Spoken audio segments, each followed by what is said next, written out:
भगवान की पीठ की तरफ खड़े होकर न करें पूजा। हिंदू शास्त्र में हर पूजा विधि के अपने अलग नियम होते हैं। सावन के महीने की शुरुआत होते ही लोग भोले शंकर को खुश करने के लिए उन पर भांग, धतूरा, जल आदि अर्पित करते हैं।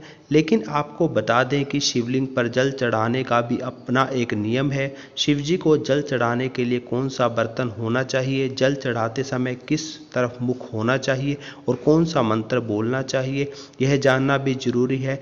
आज आपको इसी से जुड़े कुछ नियम बताने वाले हैं। किस दिशा में होना चाहिए मुख? शिवलिंग पर जल चढ़ाते समय ध्यान रखना चाहिए कि आपका मुख पूर्व दिशा की ओर नहीं होना चाहिए। पूर्व दिशा को भगवान शिव का मुख्य प्रवेश द्वार माना जाता है और इस दिशा की ओर मुख करने से शिव के द्वार में अवरोध होता है और वो नाराज हो जाते हैं। ध्यान रहे कि जल देते समय आपका मुख उत्तर दिशा की ओर हो, क्योंकि उत्तर दिशा को शिव का बायां अंग माना जाता है जो मां पार्वती को समर्पित है।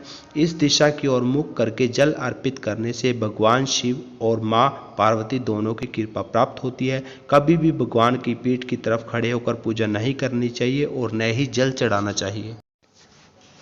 किस पात्र का करें इस्तेमाल? शिव जी को जल चढ़ाते समय ध्यान रखें कि जल हमेशा कलश से ही चढ़ाएं। शिव जी का अभिषेक करने के लिए तांबे का पात्र सबसे अच्छा माना जाता है। कांसे या चांदी के पात्र से अभिषेक करना भी शुभ माना जाता है, लेकिन जल अभिषेक के लिए कभी भी स्टील का बर्तन इस्तेमाल नहीं करना चाहिए।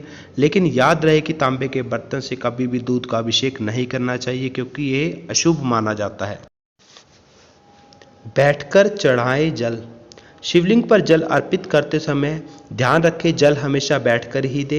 यहाँ तक कि रुद्राभिषेक करते समय भी खड़े नहीं होना चाहिए। बता दें कि पुराणों के अनुसार शिवलिंग पर खड़े होकर जल चढ़ाने से यह शिव जी को समर्पित नहीं होता और इसका पुण्य आपको नहीं मिलता। दाहिने हाथ से जल चढ़ाएं। भगवान शिव का अभिषेक जलधारा से ही करना चाहिए। जैसे जल की धारा एकदम पतली बहकर आती है, ठीक वैसे ही एक धार में धीरे धीरे भगवान शिव को जल चढ़ाना चाहिए।